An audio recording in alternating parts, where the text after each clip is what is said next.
रंग भरी एकादशी पर मंदिर की आभा देख लग रहा था कि मानो ठाकुर बांके बिहारी मंदिर में रंगीले बादल छा गए हों। रंगीली होली पर जन जन के आराध्य ने जब भक्तों संग होली खेली तो लगा कि समय ठहर सा गया हो।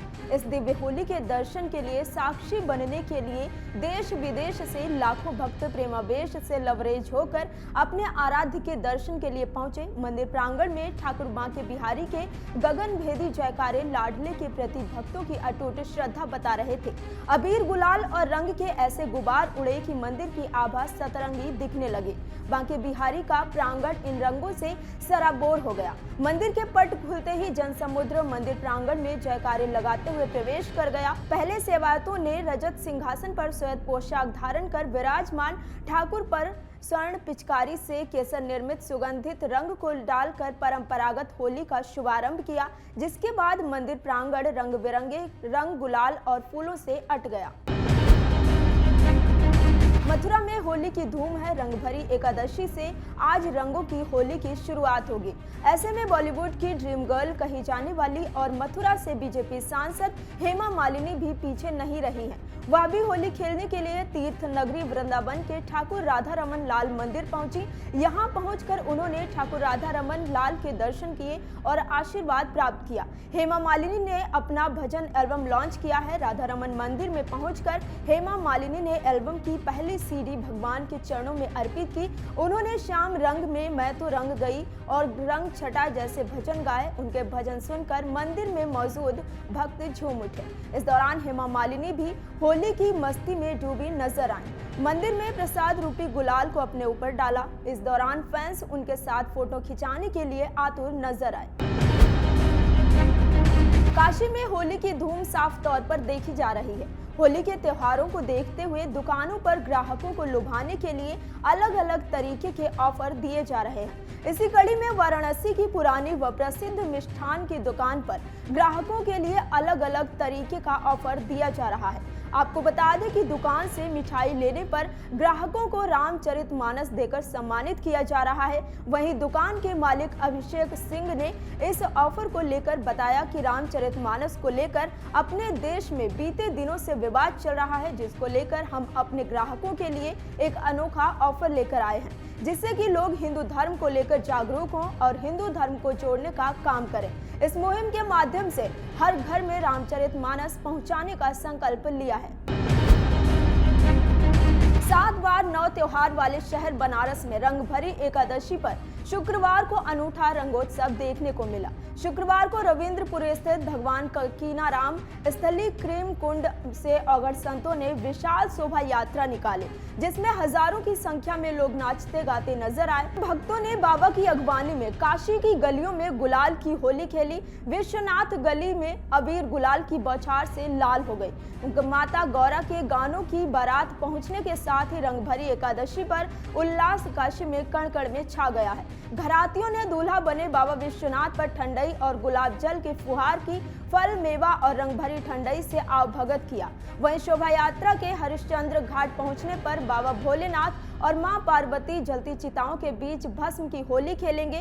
रंग भरी एकादशी के एक दिन बाद यानी 4 मार्च को महाशमशान मणिकर्णिका घाट पर चिता भस्म की होली खेली जाएगी, जो देखने लायक होगी।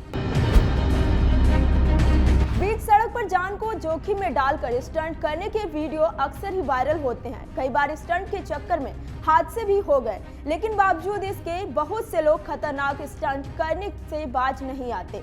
इसी बीच मेरठ में शुक्रवार को शहर की सड़कों पर युवकों ने जमकर हुड़दंग मचाया। दर्जन भर बाइक सवारों ने सड़कों पर जमकर स्टंट किए।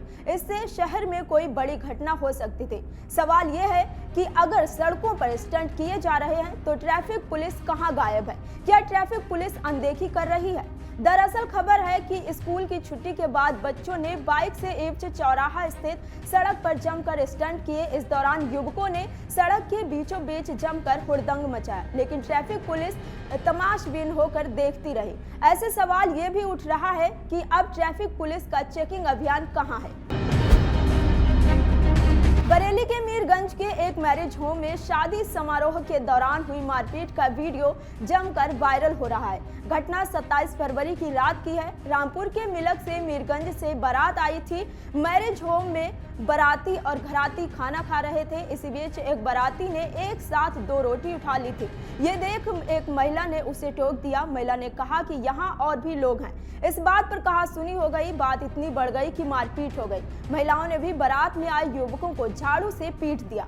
किसी तरह लोगों ने विवाद शांत कराया। हालांकि बाद में ये मामला थाने पहुंच गया। चुरई दलपतपुर निवासी महिला ने मारपीट का आरोप लगाते हुए बारात में आए 4 युवकों के खिलाफ एनसीआर दर्ज कराई है। आरोपियों में अंकित, अनमोल, बिंटू और विशाल हैं। ये चारों मिलक के रहने वाले हैं।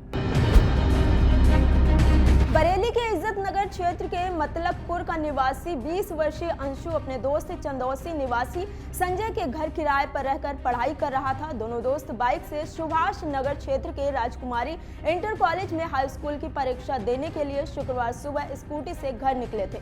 तभी राजेंद्र नगर में झूलेलाल द्वार के पास स्कूटी पहले सब्जी के ठेले से टकराई, फिर पीछे से आ रही निजी कॉलेज की बस ने टक्कर मार दी। घटना में अंशु की मौके पर ही मौत हो गई, जबकि संजय गंभीर रूप से घायल हो गया। क्षेत्रवासियों की मदद से चीख पुकार सुनकर बस को रोका गया। मौके पर पहुंची पुलिस ने शव को पोस्टमार्टम के लिए भेजा। साथ ही घायल छात्र को एम्बुलेंस से जिला अस्पताल में भर्ती कराया गया है। फिलहाल पुलिस ने बस को कब्जे में ले लिया है और फरार बस ड्राइवर की तलाश शुरू कर दी है। ग्रेटर नोएडा के दादरी में स्थित लोहारली टोल प्लाजा पर एक मिनी बस अनियंत्रित होकर दूसरी लाइन में चली गई, जहां बस ने एक सुरक्षा कर्मी को कुचल दिया, जिससे उसकी मौके पर ही मौत हो गई। पूरी घटना वहां लगे सीसीटीवी कैमरे में कैद हो गई। पुलिस के मुताबिक थाना दादरी क्षेत्र के अंतर्गत लोहारली टोल प्लाजा पर एक मिनी बस अनियंत्रित होकर डिवाइडर को तोड़ते हुए दूसरी लाइन में जा पहुंची और सुरक्षा कर्मी को कुचल दिया। मृतक की पहचान छोटेलाल पुत्र अंतराम निवासी खरगुड़ा थाना अहमदगढ़ जनपद बुलंदशहर। गंभीर रूप से घायल व मिनी बस ड्राइवर को भी घायल अवस्था में अस्पताल भेजा गया। उपचार के दौरान सुरक्षा कर्मी छोटेलाल की मौत हो गई। शव का पंचायतनामा भर आवश्यक कार्रवाई की गई। प्रकरण में अभियोग पंजीकृत है। ड्राइवर को हिरासत में लेते हुए बस को कब्जे में ले लिया गया है। अग्रिम विधिक कार्रवाई की जा रही है। यूपी के सोनभद्र जिले के परसटोला गांव में बुधवार की रात एक महिला ने अपने पति को धारदार कुल्हाड़ी से मारकर मौत के घाट उतार दिया। हत्या के बाद वह घर से फरार हो गई थी। वहीं शुक्रवार को रस्सी बांधकर वह घर से करीब 300 मीटर दूर नाले के किनारे एक पेड़ पर करीब 50 फीट ऊपर चढ़ गई। सुबह जब लोग नाले की तरफ गए तो महिला को पेड़ पर देखकर हल्ला मचाया। शोर सुनकर पहुंचे लोगों ने महिला को पेड़ से नीचे उतरने को कहा, लेकिन वह नीचे नहीं उतरी। उसका कहना था कि मैंने अपने पति को मार दिया है, अब खुद भी जान दे दूंगी। वहीं सूचना मिलते ही पुलिस के आला अधिकारी मौके पर पहुंच गए। समझाने के बाद भी महिला फांसी लगाकर जान देने की धमकी देती रही। हालांकि किसी तरह महिला को बहलाया फुसलाया गया तो 20 फीट तक नीचे आई, फिर वह ऊपर चढ़ने लगी। इस बीच गांव के लोगों ने पेड़ पर चढ़कर महिला को पकड़ लिया और उसके गले से रस्सी को निकालकर नीचे उतारा। सिविल ड्रेस में हथियार लेकर छापेमारी के लिए जाना बिहार में कितना खतरनाक हो सकता है, ये स्पेशल टास्क फोर्स के 2 जवानों को पता चल गया होगा। दरअसल दोनों जवान सिविल ड्रेस में किसी अपराधी को पकड़ने के लिए बेगूसराय जिले के गढ़पुरा थाना क्षेत्र के सकरा गांव के पास गए थे, लेकिन उसे नहीं पकड़ सके और खुद पकड़ा गए। लोगों ने इन्हें पकड़ा तो एक नहीं सुनी, जो सामने पड़ा पीटता रहा। वह बोलते रहे कि वो एसटीएफ के जवान हैं। किसी ने नहीं सुना, पीटते पीटते थक गए। तब गढ़पुरा थाने को किसी ने अपराधियों के पकड़ने की सूचना दी। पुलिस पहुंची तो जवानों को अस्पताल ले गई। स्थानीय लोगों ने बताया कि एक बाइक पर सवार 2 लोग यहां पर पहुंचे थे। दोनों के पास हथियार थे। अपराध की घटनाओं के कारण परेशान लोगों ने हथियार देखकर मान लिया कि ये अपराधी किसी बड़े कांड के लिए आए हैं और पीटना शुरू कर दिया। वहीं गढ़पुरा पुलिस ने बताया कि एसटीएफ जवान को गुप्त सूचना मिली थी कि सकरा गांव में कुछ अपराधी छिपे हुए हैं। डाउनलोड करें अमर उजाला ऐप और पाएं खबरें लगातार। अगर आप ये वीडियो YouTube पर देख रहे हैं तो हमारे चैनल को सब्सक्राइब करें और बेल आइकन को दबाना ना भूलें। अगर आप Facebook पर ये वीडियो देख रहे हैं तो हमारे पेज को लाइक करें।